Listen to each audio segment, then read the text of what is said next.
Good morning, students. Let's carry forward the chapter, and we will be discussing today about pollination. Though I carried out this topic during online class, but it was a big failure. So let us start with the topic. So when we talk about pollination, what it is a mechanism to achieve the fusion of gametes.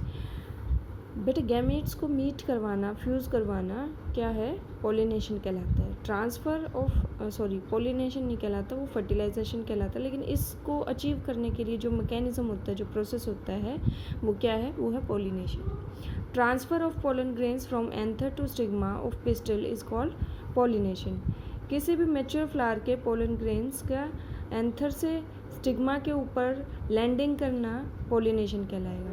अब pollination जो है वो कई तरह की होती है. पहले में आता है ऑटोगैमी. ऑटो यानी कि सेल्फ, गैमी यानी कि गैमीट्स. सेल्फ के गैमीट्स में फर्टिलाइजेशन हो जाना या ट्रांसफ़र होना. Pollination within the same flower is known as autogamy. Okay, pollination within the same flower is known as autogamy.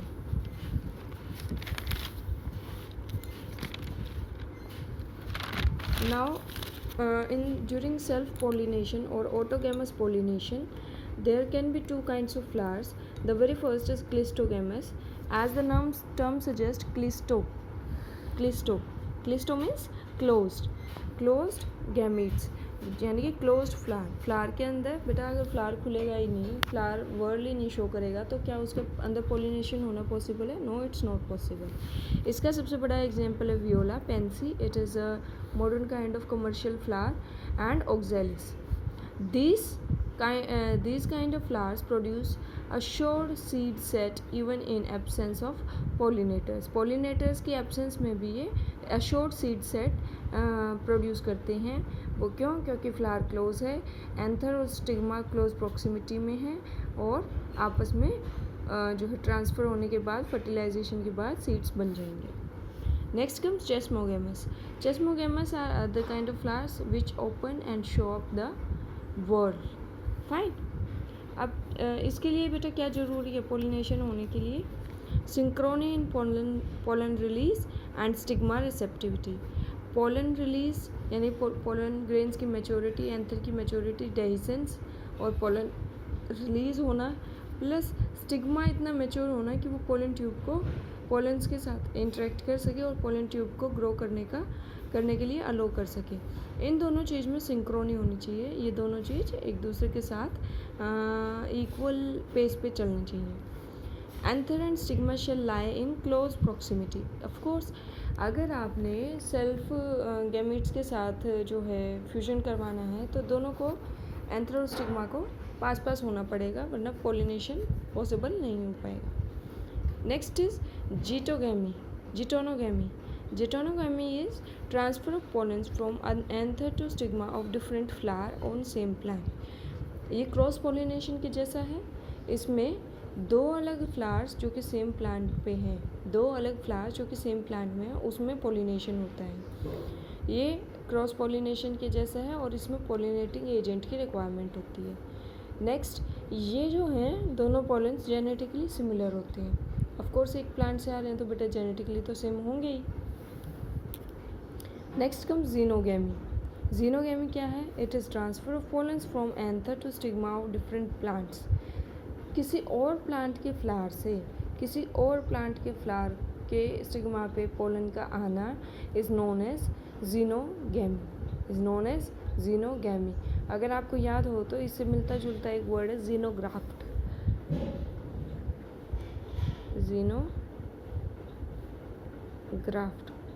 किसी और बंदे से सेल्स लेके और स्किन को या किसी प्लांट को ग्राफ्ट करना इज नोन एज जीनोग्राफ्ट.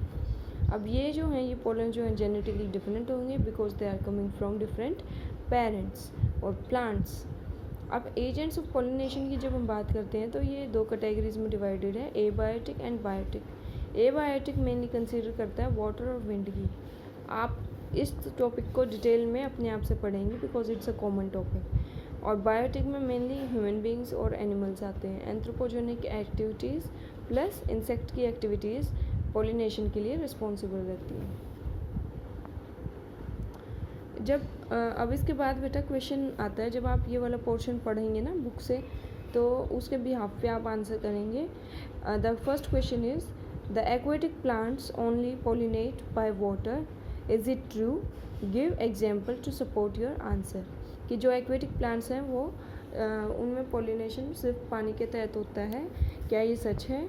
अगर नहीं तो अपने आप को एग्जाम्पल्स के साथ अपने आंसर को सपोर्ट कीजिए। Next question is what is the difference between flowers pollinated by butterflies and flowers pollinated by beetles and flies? कि उन फ्लावर्स में डिफरेंस, पोलिनेशन में डिफरेंस बताओ, फ्लावर्स में डिफरेंस बताओ जिनको बटरफ्लाइज पोलिनेट करती हैं प्लस जिनको फ्लाइज और बीटल्स पोलिनेट करते हैं। ठीक है, ये आप वो सेक्शन पढ़ेंगे तभी आपको इसका जवाब पता लगेगा, अदरवाइज नहीं। Third question will be how do plants and insects have mutual benefit relationship? Give example. On behalf of your studies, on behalf of studying that para, please answer this question too. Okay, next comes the topic outbreeding devices. What is outbreeding? Outbreeding is breeding or crossing among genetically different organisms or plants.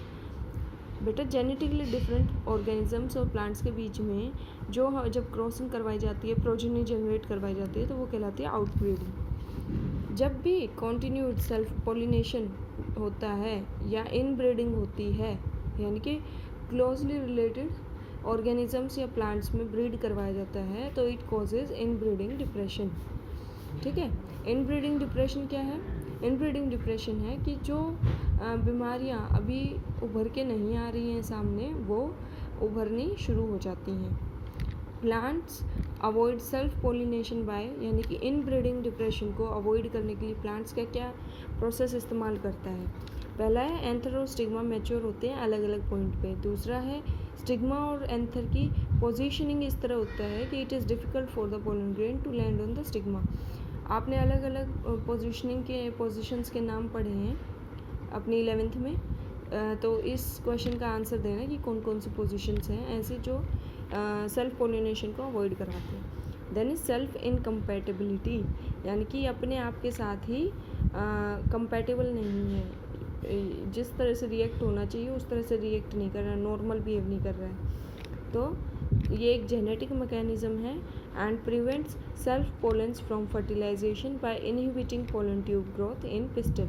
बेटा जब pollen grain pistil के stigma पे land करता है तो ये दोनों आपस में इंटरेक्ट करते हैं और पोलन ग्रेन को स्टिग्मा को अगर लगता है कि ये उसके इंटरेस्ट का पोलन है तो वो इसको अलो कर देते हैं इसमें पोलन ट्यूब बनाने के लिए। ठीक है, ये पोलन ट्यूब ओवरी के बेस में जाता है, माइक्रोपाइल एंड से एंटर करता है सिनर्जिड्स में, और फिलिफॉर्म जो एपरेटस है वो इसको गाइड करता है और ये वहाँ मेल गैमेट्स को रिलीज़ करते हैं। ठीक है, तो पोलन ग्रेन्स को अपने ही पोलन्स को फर्टिलाइजेशन से रोकने के लिए जो स्टिग्मा है वो पोलन को पोलन ट्यूब बनाने की आज़ादी नहीं देती है, अलाउ नहीं करती है। Next comes pollen pistol interaction. बेटा पिस्टल के अंदर ये एबिलिटी होती है कि वो रिकॉग्नाइज कर सके पोलन ग्रेन्स को। अगर राइट काइंड का पिस्टल आता है तो वो उसको एक्सेप्ट करती है और पोस्ट पोलिनेशन इवेंट यानी कि फर्टिलाइजेशन में को परमिट करती है। वो कैसे? By allowing to grow the pollen tube through the stigma, through the pollen through the stigma.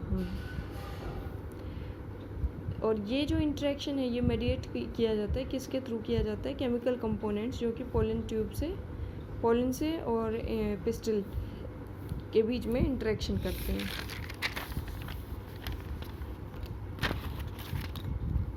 Next है आर्टिफिशियल हाइब्रिडाइजेशन।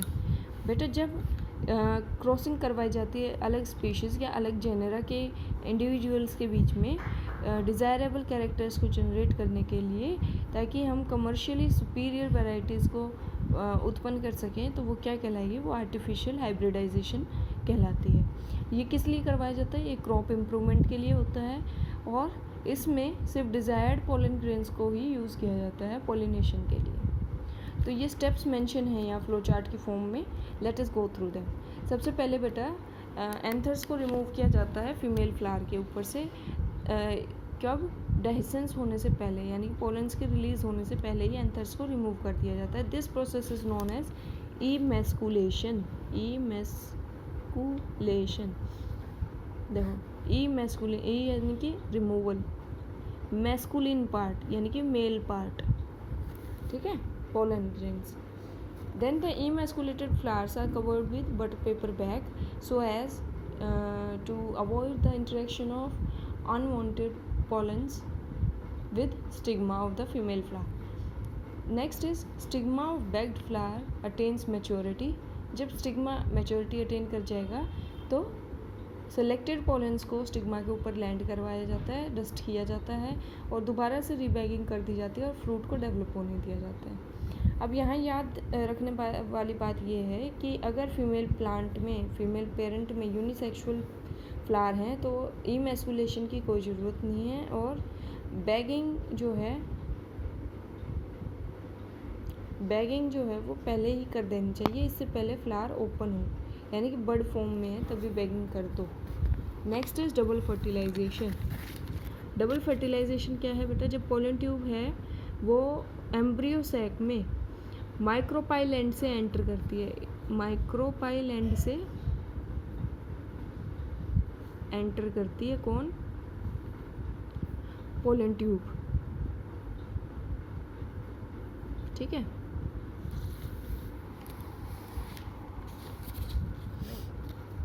जब सिनर्जिड में पोलन ट्यूब एंटर करती है तो वहाँ 2 मेल गैमेट्स को रिलीज़ करती है सिनर्जिड के साइटोप्लाज्म के अंदर। एक मेल गैमेट फ्यूज़ कर जाता है एग सेल के न्यूक्लियस के साथ और इस प्रोसेस को बोला जाता है सिंगैमी। क्या बोला जाएगा, सिंगैमी। फिर है बेटा 2 न्यूक्लियस फ्यूज़ करेंगे तो डिप्लॉयड सेल बन जाएगी जिसको क्या बोलते हैं, जाइगोट। क्या बोलेंगे, जाइगोट। जो दूसरा मेल गैमेट है वो फ्यूज़ करता है, जो सेंटर में 2 पोलर न्यूक्लियाई हैं, ये क्या कहते हैं, सेंट्रल सेल जो थी उसके 2 पोलर न्यूक्लियाई, ये सेंट्रल सेल का पार्ट है। सेंट्रल सेल के जो 2 न्यूक्लियाई हैं उनके पोलर न्यूक्लियाई के साथ दूसरा मेल गैमेट फ्यूज़ कर जाता है और यहाँ रिजल्ट के तौर पे एक ट्रिप्लॉइड सेल जनरेट हो जाती है। इस ट्रिप्लॉइड सेल को हम क्या बोलते हैं, primary endosperm nucleus, PEN, primary endosperm nucleus, also known as triple fusion as it includes fusion of 3 haploid cells. 3 haploid cells के मिलने से बनती है, इसलिए इसको ट्रिपल फ्यूजन भी बोला जाता है। देखिए, क्योंकि यहाँ 2 तरह के फ्यूजन हो रहे हैं, सिंगैमी और ट्रिपल फ्यूजन एम्ब्रियो सैक के अंदर, तो इस फिनोमेना को हम क्या बोलते हैं, डबल फर्टिलाइजेशन। क्या बोलेंगे, double fertilization. The central cell after triple fusion becomes the primary endosperm cell and develops into endosperm, while zygote develops into embryo. Primary endosperm cell develop कर जाती है एंडोस्पर्म में और जाइगोट क्या बन जाता है, एम्ब्रियो। आज की क्लास बेटा इतनी ही है। मैं उम्मीद करती हूँ कि आप इतना अपनी बुक से रिवाइज करेंगे, जो क्वेश्चंस दिए हैं उनको अटेम्प्ट करेंगे। Okay, have a good day.